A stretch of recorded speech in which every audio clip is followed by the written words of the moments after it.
Jupri berangkat dari kampung ke kota dengan membawa setumpuk harapan.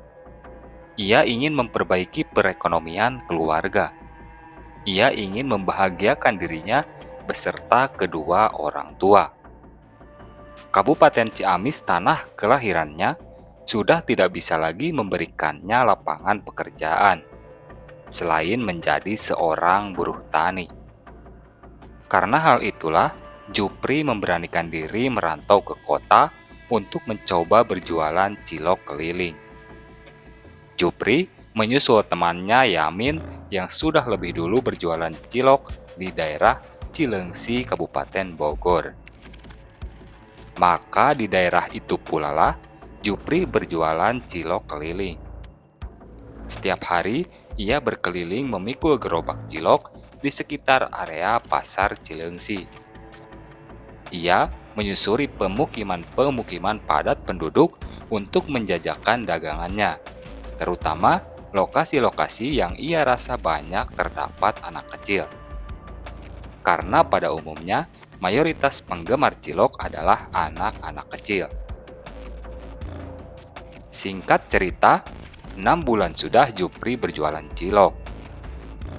Meskipun baru berusia 6 bulan, tapi tak dipungkiri, keuntungan dari berjualan cilok di sana memang cukup menjanjikan. Setiap hari, Jupri bisa menabung dari keuntungan berjualan. Selama 5 bulan ke belakang, ia pun rutin bisa mengirim uang untuk kedua orang tuanya di kampung. Melihat kondisi demikian, Jupri semakin semangat untuk berjualan. Ia mulai memikirkan mimpi-mimpi kecil yang sudah sejak lama ingin ia wujudkan. Seperti membeli sepeda motor dan membeli sepetak 2 petak sawah di kampungnya. Semakin giat ia bekerja, semakin rajin pula ia menabung. Namun di balik semua itu, hampir setiap hari Jupri harus menerima kejadian tidak mengenakan yang dilakukan oleh komplotan preman Pasar Cileungsi. Dan hal itulah yang tidak bisa Jupri hindari. Karena rute Jupri berjualan memang melewati area pasar. Setiap hari, dia harus menjadi korban pemalakan preman-preman tersebut.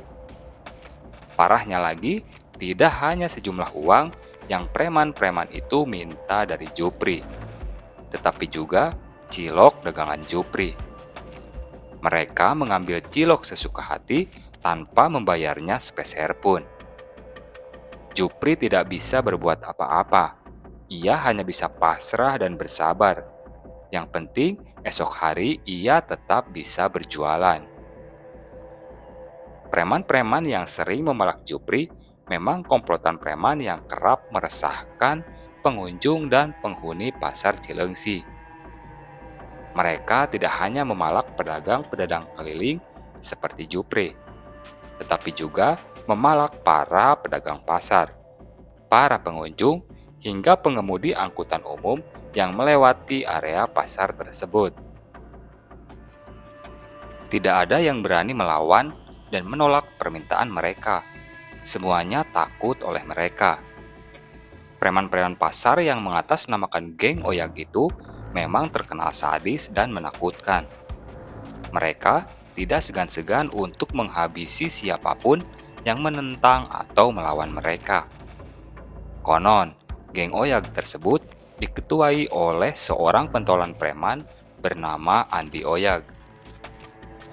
Hingga suatu hari, tragedi besar terjadi kepada Jupri. Hari bersejarah tersebut melibatkan Jupri, komplotan geng Oyag, serta para pedagang pasar. Kala itu seperti biasa, Jupri berjualan cilok. Siang hari, ia berjalan menyusuri area pinggiran pasar untuk melintas menuju pemukiman padat penduduk. Namun ketika Jupri asik berjalan, secara tiba-tiba ia diberhentikan 3 orang preman pasar yang hendak memalaknya. Dan seperti biasa, Jupri pun memberinya sejumlah uang. Namun entah mengapa, uang pemberian Jupri tiba-tiba dilempar oleh salah satu preman itu. "Apa-apaan ini? Kurang-kurang," ucap si preman dengan nada tinggi. "Kurang kenapa, Bang? Kan biasanya juga segitu," jawab Jupri dengan raut bingung. "Sekarang gua nggak mau segini, tapi harus 10 kali lipat dari biasa. Gua butuh buat beli minuman. Gua pengen nambah lagi, pengen mabok," jawab si preman. "Maaf bang, saya nggak bisa. Pokoknya kalau segitu saya nggak bisa. Saya nggak ada duit," jawab Jupri dengan tegang. Mendengar jawaban Jupri, ketiga preman itu tiba-tiba marah besar. Dan salah satu dari preman itu dengan refleks mendang barang-barang dagangan Jupri hingga tumpah berserakan. Melihat perlakuan si preman, Jupri marah besar. Ia mengamuk seperti orang kerasukan. Tanpa banyak basa-basi, Jupri langsung mengambil sebatang bambu hitam yang biasa ia pergunakan untuk memikul barang dagangannya. Kemudian, bambu itu ia pukulkan dengan membabi buta kepada preman-preman itu. Preman-preman itu pun berteriak kesakitan, bahkan sampai berjatuhan. Hingga akhirnya, preman-preman itu berhasil kabur melarikan diri. Melihat aksi Jupri, hampir seluruh pedagang dan pengunjung pasar berkerumun. Mereka semua tidak menyangka kalau Jupri akan senekat itu. Namun tiba-tiba ada seorang pedagang pasar yang berkata kepada Jupri, "Bang, lebih baik abang cepat pergi. Kalau enggak, bisa bahaya. Bisa-bisa abang mati di sini dikeroyok preman-preman pasar. Saya yakin sebentar lagi mereka balik ke sini buat habisin abang," ucap salah satu pedagang pasar. "Ah, enggak bang, saya nggak akan pergi. Jika memang mereka kembali untuk menghabisi saya akan menghadapinya.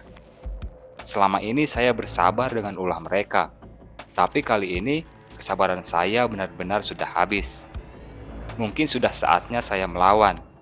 Hidup atau mati, saya siap menanggung resikonya," jawab Jupri dengan pede. "Justru kalian harusnya bantu saya, jangan malah menyuruh saya kabur. Ayo sekarang kita sama-sama hentikan mereka. Bukannya kalian pun bagian dari korban mereka. Ayo sekarang kita hajar mereka. Kita nggak kalah banyak kok. Mereka pasti kalah," jawab Jupri lagi. "Benar juga kata abang. Baiklah kalau gitu, kami akan bantu abang," jawab si pedagang pasar. Tak lama berselang, 7 preman datang dengan gaya jagoan. Yang 3 diantaranya adalah preman-preman yang tadi Jupri hajar. Namun di antara ketujuh preman itu, ada salah satu preman yang dikenal paling sangar dan sadis. Ialah Andi Oglek, si ketua preman. "Mana orangnya?" tanya Andi Oglek kepada anak buahnya. "Itu tuh bang, yang jualan cilok," jawab anak buah Andi Oglek. "Hai tukang cilok sialan, mampus lu sekarang. Gua habisi lu," ucap Andi Oglek kepada Jupri. "Ayo bang, ku hadapi kamu dengan senang hati," jawab Jupri dengan sedikit tegang. "Bapak-bapak, abang-abang, kalian hajar anak buah si Andi Oglek. Habisi mereka. Mereka kalah jumlah, kalian 5 kali lipat lebih banyak. Untuk si Andi Oglek, biar aku sendiri yang hadapi," ucap Jupri kepada para pedagang pasar. Perkelahian pun terjadi. Jupri si pedagang cilok berduel dengan Andi Oglek si ketua preman. Sedangkan para pedagang pasar ramai-ramai mengeroyok anak buah Andi Oglek. Benar saja, hanya dalam sekejap, preman-preman penguasa pasar itu babak belur dihajar massa. Sedangkan Andi Oglek tergeletak berlumuran darah di depan area pasar. Andi Oglek tumbang karena terkena sabetan golok yang dihantamkan oleh Jupri tepat di bagian tangan kanannya. Dan sabetan golok itu nyaris membuat pergelangan tangan Andi Oglek terputus. Rupanya, hampir setiap hari, Jupri selalu membawa golok yang ia simpan di sela-sela peralatan dagangannya. Tujuan Jupri selalu membawa golok tiada lain ialah untuk jaga diri. Ia berjaga-jaga manakala suatu hari ia kepepet dan memerlukan golok tersebut. Rupanya hal itu benar-benar terjadi. Golok itu benar-benar membantu Jupri ketika ia harus berhadapan dengan Andi Oglek, si ketua geng Oglek. Golok tersebut benar-benar membantunya untuk mengalahkan Andi Oglek. Tak lama setelah kejadian itu terjadi, polisi datang. Preman-preman pasar, Jupri, dan beberapa pedagang pasar dibawa ke kantor polisi untuk dimintai keterangan. Sedangkan Andi Oglek terlebih dahulu dibawa ke rumah sakit oleh para polisi. Setelah selesai proses interogasi, akhirnya Jupri dan para pedagang pasar dibebaskan. Sedangkan para preman pasar ditahan untuk proses lebih lanjut. Para pedagang pasar sangat berterima kasih kepada Jupri, karena berkat Juprilah para komplotan preman pasar itu berhasil dikalahkan. Sementara Jupri berpesan kepada para pedagang pasar agar selalu tetap kompak, karena dengan kompak apapun akan lebih mudah dihadapi. Jangankan cuma satu Andi Oglek, 10 Andi Oglek pun pasti akan tumbang. Jupri berpesan, jika suatu hari muncul Andi Oglek berikutnya, lebih baik keroyok ramai-ramai.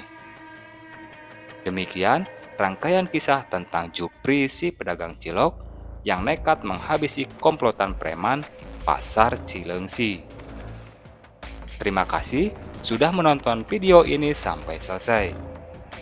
Dan sampai jumpa lagi di video-video selanjutnya.